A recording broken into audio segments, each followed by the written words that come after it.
잡곡밥은 쌀밥에 비해 비타민, 무기질, 그리고 식이섬유가 풍부하여 더 영양가 있다고 알려져 있습니다. 그러나 이것이 잡곡밥이 무조건 쌀밥보다 더 좋다는 것을 의미하지는 않습니다. 당뇨병이 있으면 쌀밥은 못 먹고 잡곡밥만 먹어야 할까요? 쌀밥과 잡곡밥의 열량은 비슷합니다. 잡곡밥이라고 해서 혈당이 올라가지 않는 게 아닙니다. 하지만 현미, 보리 등 잡곡에는 흰쌀보다 당질 이외의 여러가지 비타민, 무기질, 식이섬유가 좀 더 함유되어 있습니다. 잡곡밥의 식이섬유가 혈당 속도를 늦추고 혈액 속 콜레스테롤 수치를 개선하는 데 효과가 있습니다.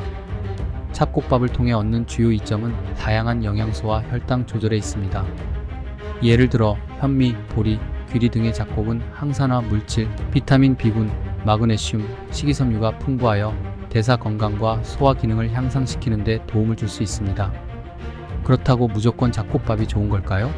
잘못 섭취하면 오히려 건강을 해칠 수 있다는 거 아시나요? 안녕하세요.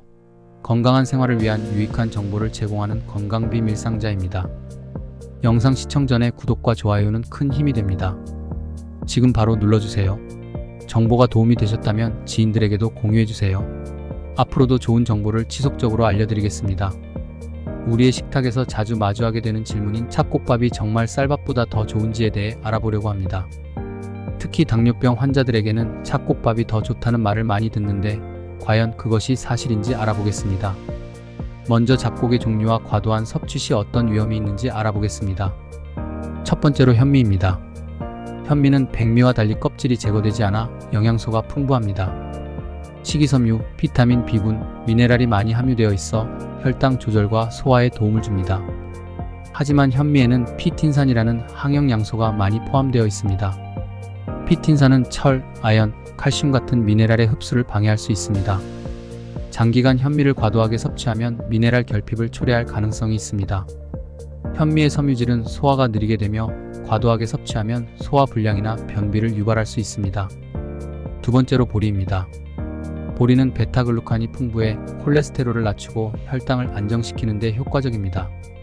또한 장 건강에 좋은 식이섬유가 많이 들어있습니다. 또한 보리는 글루텐이 포함된 곡물입니다. 따라서 글루텐에 민감한 사람이나 셀리악병 환자는 보리 섭취에 주의해야 합니다. 보리의 높은 식이섬유 함량은 과도한 섭취 시 복부 팽만감이나 가스를 유발할 수 있습니다. 세 번째로 귀리입니다.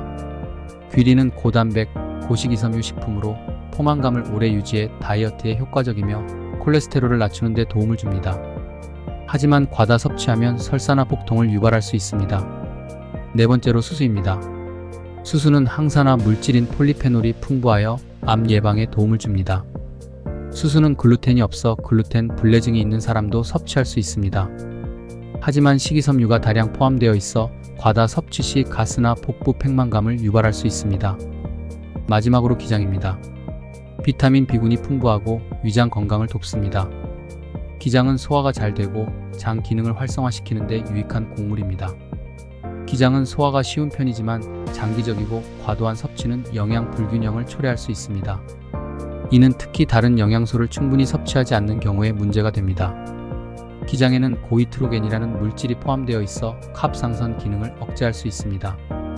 따라서 갑상선 문제가 있는 사람은 과도한 기장 섭취를 피하는 것이 좋습니다. 많은 사람들이 잡곡밥이 쌀밥보다 더 건강에 좋다고 생각합니다. 반은 맞고 반은 틀립니다. 잡곡밥과 쌀밥의 열량은 사실상 큰 차이가 없습니다. 쌀밥이나 잡곡밥 모두 한 그릇에 약 300에서 350kcal 정도의 열량을 제공합니다. 그렇다면 왜 잡곡밥이 더 건강하다고 여겨질까요? 잡곡밥의 핵심 장점은 바로 영양소의 다양성에 있습니다.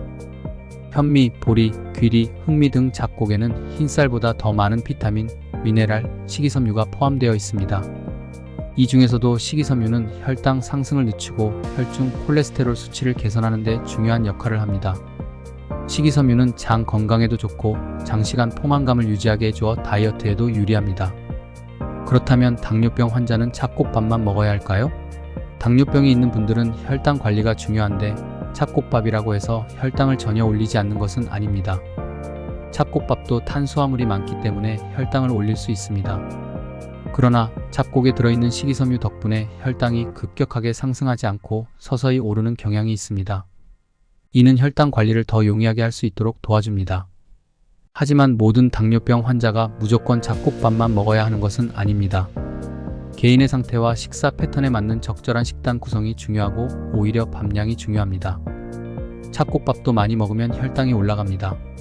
잡곡이 몸에 좋다고 너무 많은 종류의 잡곡을 섞어서 밥을 하기도 합니다. 그런데 그거 아시나요? 너무 많은 잡곡을 섞을 경우 오히려 건강 효과가 떨어집니다. 우석대 식품생명공학과 연구팀에 의하면 찹쌀, 흑미, 수수, 기장, 적두의 5곡을 혼합해 밥을 지었을 때 플라보노이드와 폴리페놀 등 항산화 물질의 함량이 가장 높았다고 합니다. 하지만 그 이상으로 곡물을 혼합하면 항산화 물질 함량은 오히려 줄어들었다고 합니다. 잡곡의 비중이 지나치게 높으면 식이섬유를 과도하게 먹을 위험이 있습니다. 식이섬유는 잡곡 100g당 평균 58g 들어있는데 잡곡의 비중이 너무 높으면 한 끼에 15에서 20g의 식이섬유를 섭취하게 됩니다. 하루 권장량인 20에서 25g과 비슷한 수치입니다. 이렇게 매일 3끼를 먹게 되면 소화가 원활히 이루어지지 않습니다. 위장관 문제로 소화 능력이 떨어진 사람이나 성인보다 위가 약한 어린이는 잡곡밥 섭취를 특히 조심해야 합니다. 잡곡밥을 먹으면 소화 속도가 더뎌지고 소화 흡수율이 낮아져 위에 부담이 갈 수 있습니다. 잡곡밥의 풍부한 식이섬유가 소화되는 과정에서 생긴 수소, 탄산가스가 장을 자극하기도 합니다. 그렇다면 어떻게 잡곡밥을 건강하게 먹을 수 있을까요? 첫 번째로 잡곡은 요리 전에 물에 충분히 불려야 합니다. 조리 전에 최소 6시간 이상 물에 불려야 합니다. 이를 통해 피트산을 줄이고 소화가 더 용이하고 영양소 흡수율도 높아집니다.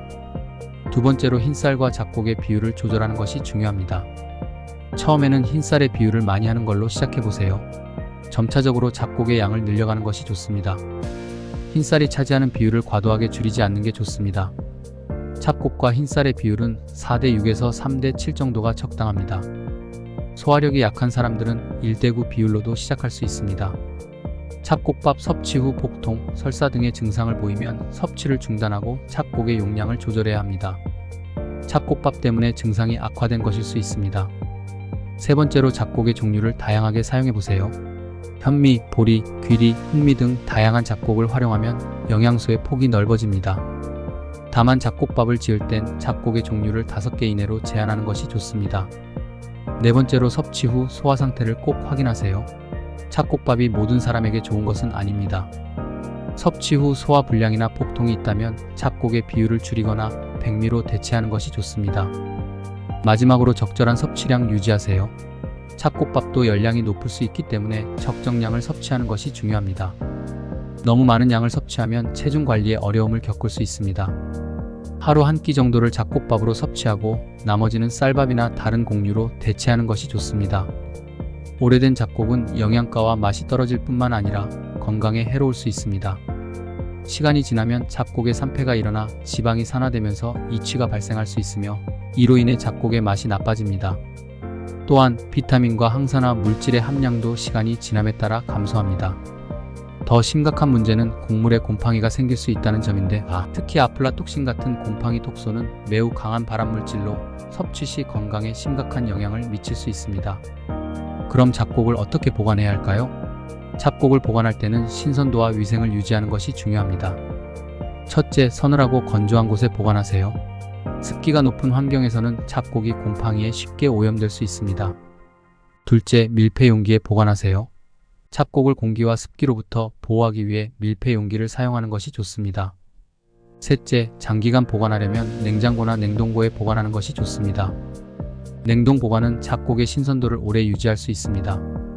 넷째, 잡곡은 오랜 기간 보관하지 않고 구입 후 가능한 한 빨리 소비하는 것이 좋습니다.